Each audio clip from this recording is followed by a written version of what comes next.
February 12, 1942. Hartford, Connecticut's now came without sound. Thick, orderly flakes settling across the roofs of the Colt Machine Division. Inside, the assembly floor carried its own weather. Heat from furnaces, hiss of airlines, the dry rattle of conveyors running before sunrise. The clock on the far wall read 05:47. Steel racks cast long shadows through the steam. Every motion was measured. The torque of a wrench, the hiss of coolant, the metallic breath of the test rig under voltage. Lucas Weiss stood beside it, collar buttoned to the throat, breath visible in the factory air. 41 years old. Immigrant. Engineer. His face carried the same tension as the steel he tested. Fixed, restrained, enduring. The machine before him pulsed with low current. The new rifle bolt carrier, stripped to its bare mechanism, cycled forward and back with mechanical patience. A leak in the steam line hissed like a warning. He watched the gauge needle tremble. Then he saw it. A thin fracture line, hair wide, running through the tempered surface. Not a crack yet, but the beginning of one. Invisible unless the light struck exactly. He leaned closer.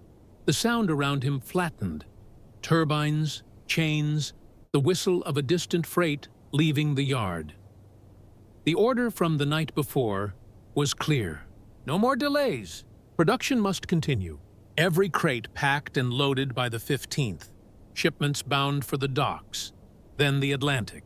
Rifles for an army he would never see. He turned the form over in his hand, the authorization to proceed. The pencil waited above the signature block. The foreman, red-eyed from the night shift, stood a few paces back, pretending to check his clipboard. Men along the line worked without pause, unaware of the decision forming at the test rig. Steam gathered on the overhead glass, dripping in slow rhythm. The hum of the turbines deepened, a sound that filled the ribs. In that vibration lived the system. Belts, trucks, ports, convoys, each relying on the last. If one stopped, all slowed. If one man hesitated, 1,000 rifles waited in silence. Lucas exhaled. He thought of the trains outside, already coupling in the fog. Freight marked for New York Harbor. Crates labeled for the 29th Infantry, British Lend-Lease. The movement of steel across oceans depended on this signature. He adjusted the lamp and studied the fracture again. Barely visible. Could be nothing. Could be everything.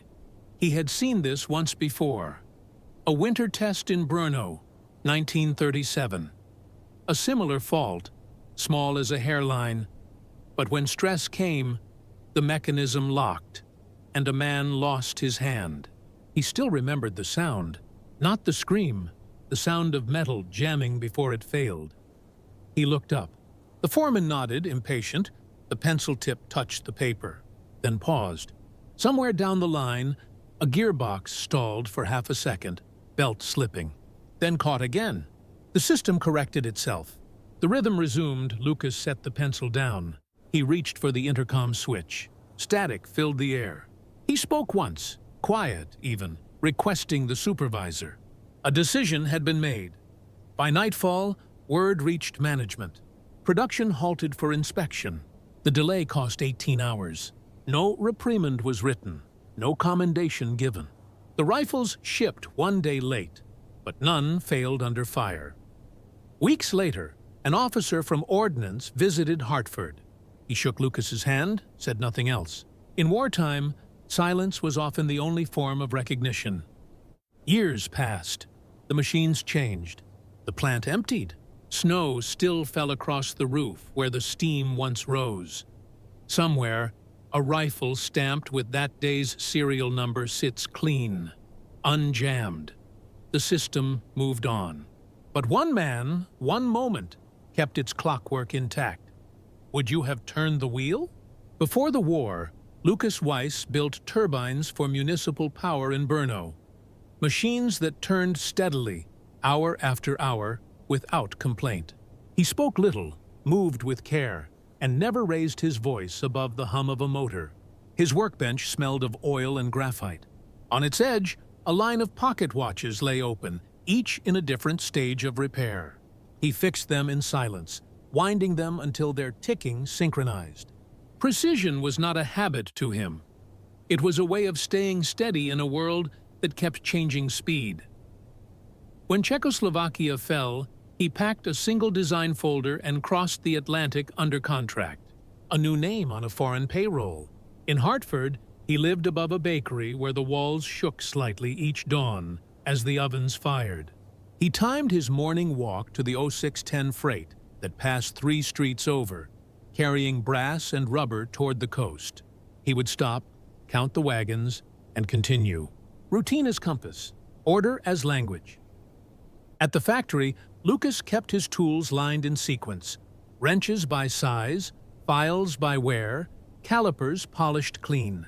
He logged every measurement twice, first in pencil, then in ink. The others on the line called him the Czech and left him to his silence. They laughed when he refused to eat with his hands still dirty from graphite. When he refiled a part, others would have passed inspection on. But the inspectors noted his precision. His signature on test reports always landed at the same minute as the production clock's second sweep. The plant around him moved like an organism. Heat, rhythm, noise. The presses dropped, lifted, dropped again. Sparks drifted through the air like small insects, settling on the concrete. The turbines in the basement carried the pulse of the building. He often stood above them, feeling their vibration travel through his shoes. To him, the sound was trust. A machine's word was the only one he believed. Still, the war changed the arithmetic. What began as numbers on paper became quantities of steel and powder. Then units of rifles bound for a continent he no longer recognized. He checked each bolt carrier for tolerance, micrometer turning under his fingers. But lately, his mind drifted to the hands that would hold them. Soldiers, nameless, somewhere in the snow. He tried not to imagine their faces. Yet at night, when the factory quieted and the cranes moved above the empty floor, the thought returned with the same weight as the steel. He remembered his father's workshop in Brno, the same smell of oil and iron, the same rule, measure twice, cut once, never guess. His father used to say precision was not about pride, but respect for the material. Metal forgives nothing. The lesson remained even here, where the machines built weapons instead of turbines. Each morning he signed the production logs, his handwriting steady, his conscience less so. The rifles left the plant in sealed crates, their serial numbers marching in order. Somewhere in that sequence, Lucas began to see not progress, but consequence. He still believed in systems, in their cold, reliable logic. But lately, he wondered if efficiency was the same as virtue, or only its echo. Would you have trusted the system? By 1942, the Hartford plant was one node among thousands, a single pulse in a continent-wide circuit. Railheads from Illinois, foundries in Pittsburgh, assembly lines in Detroit, all feeding east toward the ports. Rifles were not weapons anymore. They were counted by freight weight, recorded by serial, shipped by tonnage, each one part of a living schedule that stretched from warehouse floor to battlefield trench. Inside the plant, the air carried the scent of oil and molten metal. Pistons thumped beneath the concrete. Cranes drifted overhead, their chains swaying in rhythm. Every sound had purpose. Every movement was timed to the second. Cartridges were measured not in pieces, but in tons. Rifles moved in trainloads. The language of war had become numerical. On the drafting wall, Lucas kept the production charts pinned in rows. Output quotas, transport schedules, failure tolerances, and shipment frequencies. Each chart marked in pencil with updates. He knew the figures without looking. The distance from Hartford to Liverpool. The average crossing time of convoy HX series freighters. The percentage lost to U-boat patrols between Greenland and Ireland. Numbers reduced uncertainty, but they also erased faces. He understood the system the way a machinist understands a lathe, through sound, rhythm, resistance. The arsenal of democracy, the newspapers called it. Lucas never used the phrase. To him, it felt less like democracy and more like a nervous system. Oil for blood, gears for thought, men for nerves, each department dependent on the next. If one valve jammed, the pressure built elsewhere. By early February, the pace had reached breaking speed. Trucks idled in the yard, waiting to be loaded before the noon express. Boilers ran without pause. The assembly crews worked 12-hour shifts. The foreman's clipboard filled with check marks, none of them meaning rest. The entire plant moved like a single organism that could not sleep. Lucas walked the inspection floor each morning before the whistle. He watched the conveyors crawl past, receivers, bolts, trigger assemblies, every piece destined for a weapon whose owner would never know this room existed. He ran a hand along the cooling barrels, feeling the faint warmth of friction. To him, they were not instruments of violence, but evidence of coordination. Thousands of hands aligned. Elsewhere, boxcars clattered east. In New Jersey, dock cranes lifted crates into Liberty ships under blackout. In Chicago, presses stamped casings by the million. No unit moved alone. The continent itself had become a factory. Lucas recorded the morning data in the ledger. 1,824 rifles completed, 48 rejected, 2 missing from count. Acceptable loss margin, 0.11%. He signed nothing. The line beneath his name remained blank.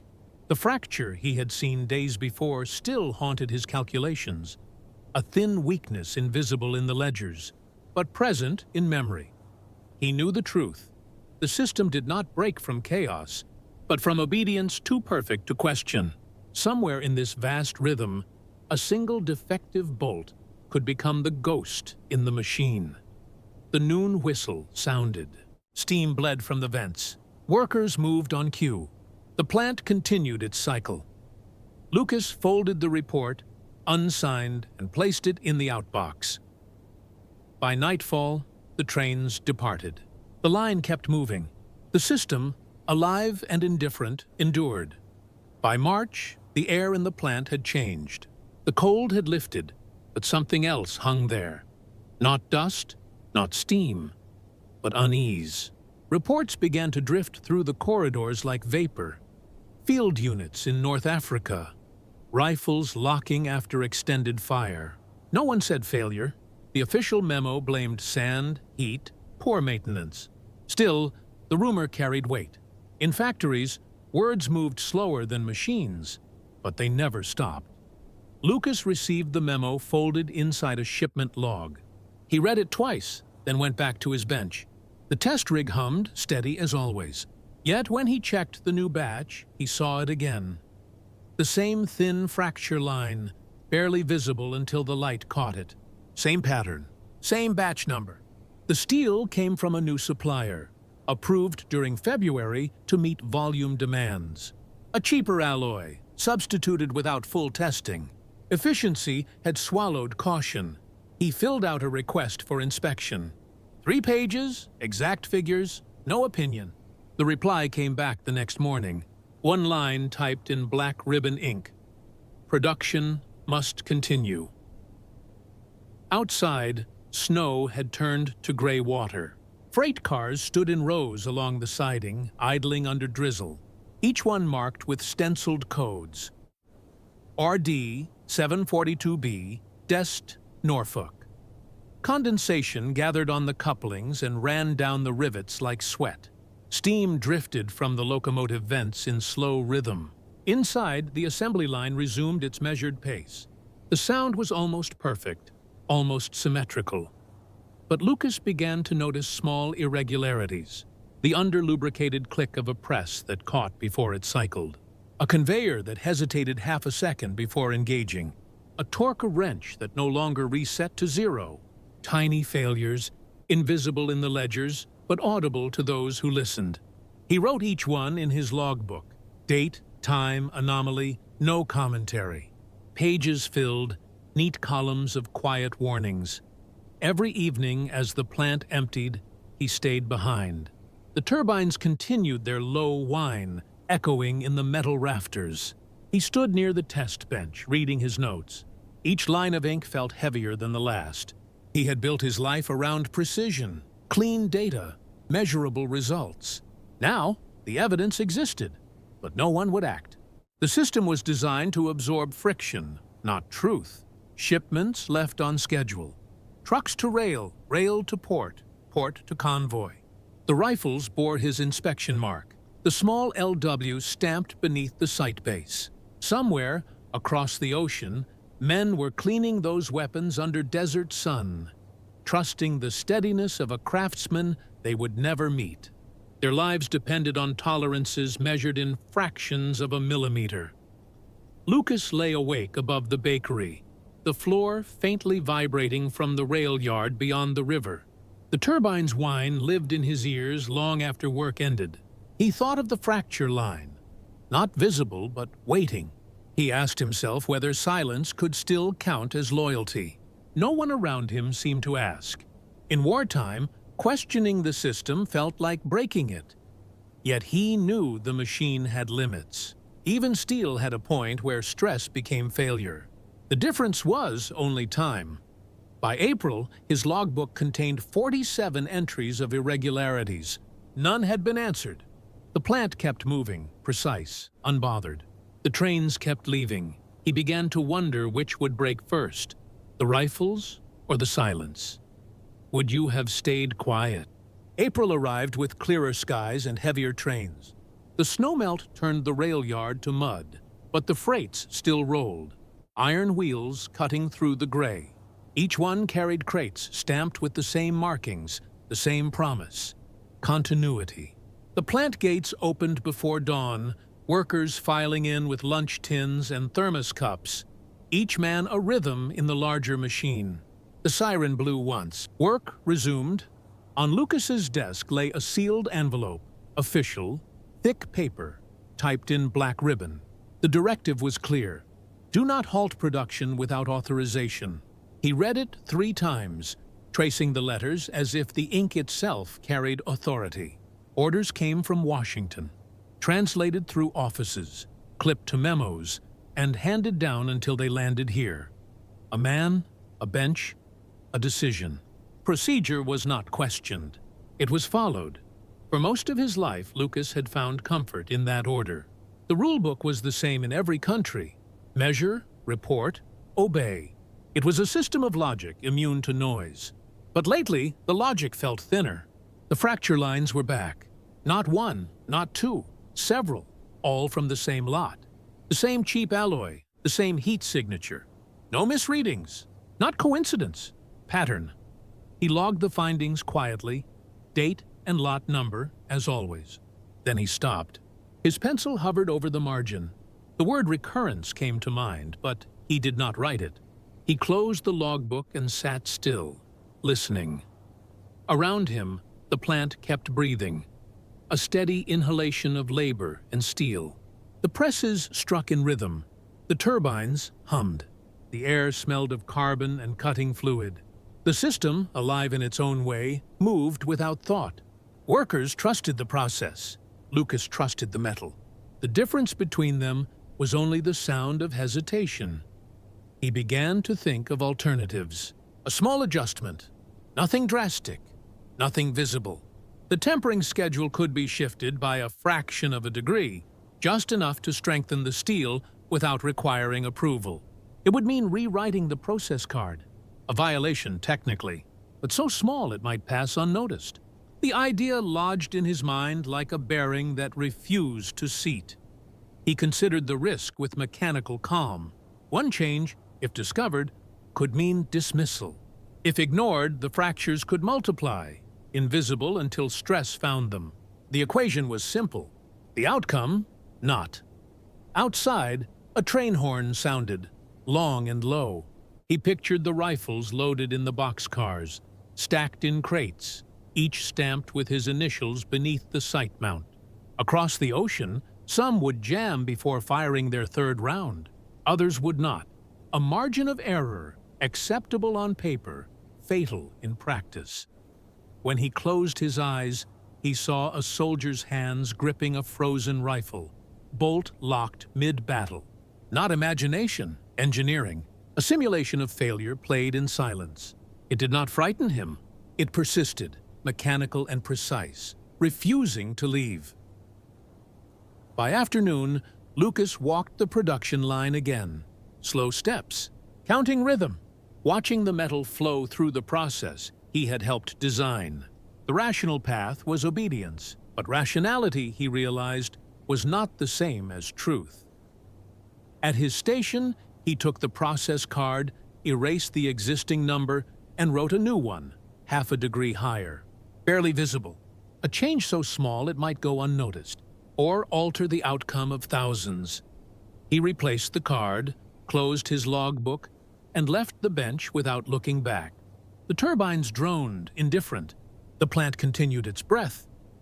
It began at WWII. The plant was half dark, half awake.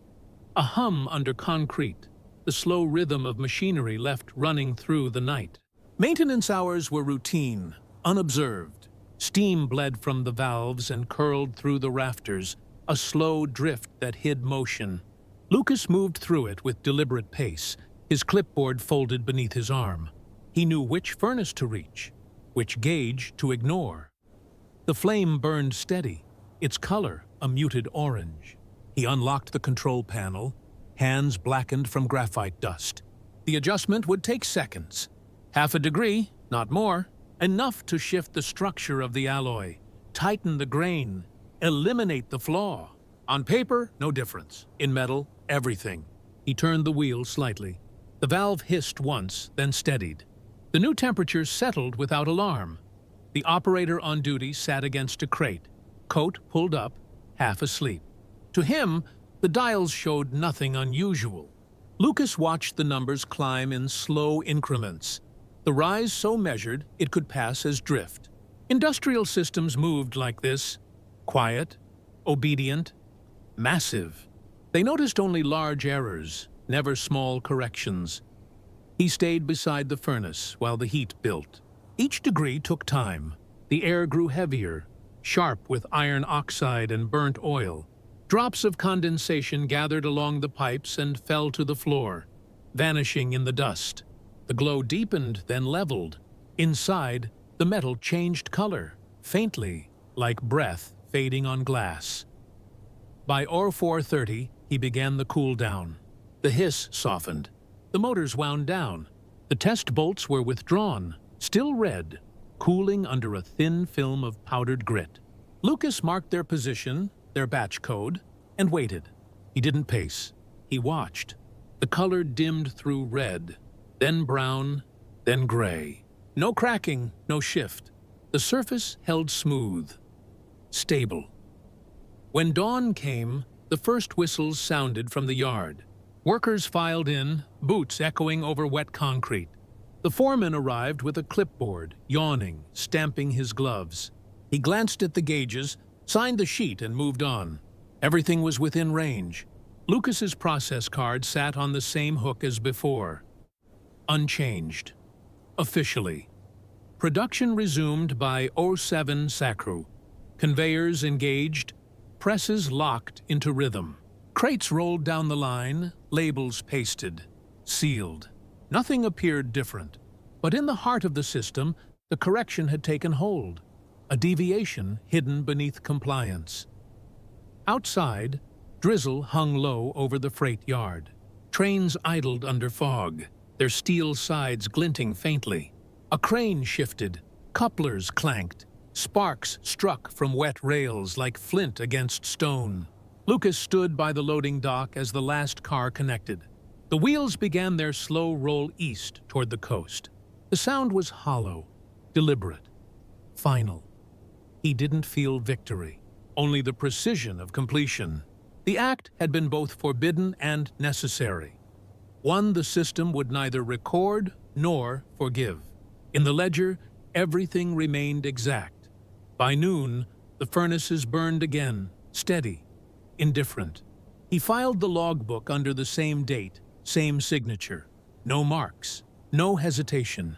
History continued its rhythm, blind, efficient, unknowing. Weeks passed. The factory's rhythm did not change. Boilers fired, presses struck, trains departed under the same gray weather. To the men on the line, every day looked like the one before. But far beyond Hartford, something had shifted. A signal came through military channels scattered by static. The clerk at the telegraph desk logged it without interest. A convoy had reached Liverpool. No ships lost, cargo intact. The message carried no commentary, only tonnage and arrival time. Another sheet followed hours later. Field performance report, small arms division. Operational reliability restored. 2 sentences, unsigned. In Hartford, the memo arrived folded inside a shipment manifest. Routine correspondence. Lucas unfolded it at his station, the graphite still dark on his hands. He read the words twice. They were neutral, administrative, but behind them he recognized the shape of consequence. The rifles were holding, the alloy no longer fractured. Somewhere in North Africa, men he would never meet had pulled their triggers and lived. No one in the plant mentioned the issue again. The earlier complaints had vanished from correspondence, erased by procedure. The defective steel lot was closed out, its supplier code replaced in silence. Even the production charts showed no irregularity. The system, self-correcting, had rewritten its own history. By afternoon, new crates were loaded for the next transport. Forklifts moved between platforms, tires leaving damp tracks. The cranes clanked overhead. The rhythm resumed, indifferent, efficient, whole. Lucas watched the flow for a moment, then returned to his desk. He signed the inspection sheet with the same steady hand. His initials carried no weight now. The paper, once alive with numbers, seemed only to confirm his invisibility. At night, the housing block trembled as freight trains passed. Each wheel strike echoed through the pipes and into the walls. He lay awake, listening. The sound stretched outward, into distance, toward ports, convoys, and fields where fog lay over silent barrels. Somewhere across that span of steel and ocean, his adjustment lived its quiet life. There was no reward, no reprimand. The act existed outside language, like a gear turning inside a sealed machine. The system neither thanked nor punished. It absorbed. It moved on. He returned to the plant each morning. Same walk, same coat. The same graphite stain that never seemed to wash completely away. The machines greeted him with their usual pulse, steady and absolute. Yet inside that pulse, a faint difference remained. Not in rhythm, but in meaning. The war's machinery, vast and unfeeling, had been altered by one human deviation. A single forbidden correction that the records would never name. Elsewhere, ships unloaded, rifles stacked, convoys formed again under gray sky. The great industrial organism kept breathing, unaware that a single man had saved its rhythm from fracture. History recorded only the success of supply. No one asked why the failures stopped. No one looked for the moment a hand turned a wheel against instruction. Lucas filed the report, closed the ledger, and went back to work. The machine endured. The silence held. Would you have done the same? By July, the plant had reached full tempo. The furnaces burned clean, the presses timed to the second.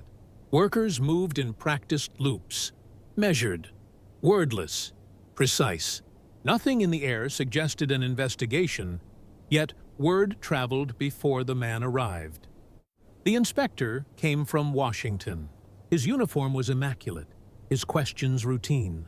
He moved between departments with a clipboard and stopwatch, recording temperatures, quotas, and safety compliance.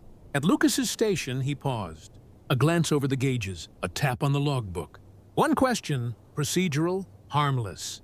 Then a brief silence as he scanned the records, his pencil still. He closed the ledger without remark and moved on. By noon, he was gone. The factory resumed its rhythm as if the interruption had been a passing vibration. But in the days that followed, small adjustments appeared. Oversight tightened. Reports became double-signed. Materials were verified at every stage.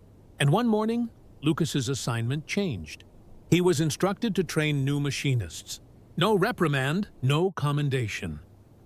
His workbench was relocated to a corner near the freight doors, close enough to feel the cold draft when they opened. He didn't protest. He set his tools on the new bench, aligned them by size, and began again. The sound from the main hall reached him through layers of echo. A mechanical sea, endless and exact. He spoke little, taught by gesture, corrected by example. Trains still departed nightly. Boxcars sealed with stenciled codes. The rifles they carried gleamed under inspection lights. Flawless now, the steel exact. The defect was gone. The system had corrected itself. The foreman passed him sometimes on inspection rounds. Their exchanges were brief. A nod, nothing more. Not approval, not warning. Just acknowledgement, measured and neutral. In a place ruled by production charts, that was enough. Lucas understood the message. The machine survived by forgetting the hands that repaired it. Still, he kept his private record. Not an admission, not a confession, only observations. He wrote in clean lines, the same precision he applied to steel. Tolerance achieved, structural integrity confirmed. Lesson: precision without conscience equals failure. The words were technical, but the meaning wasn't. Weeks became months. The war widened. The Atlantic convoys grew larger, their cargo lists longer. Hartford increased output again. New recruits filled the floor, learning from Lucas the way he once learned from diagrams. Method without question, rule without story. His name drifted from reports. He became part of the machinery he once defied.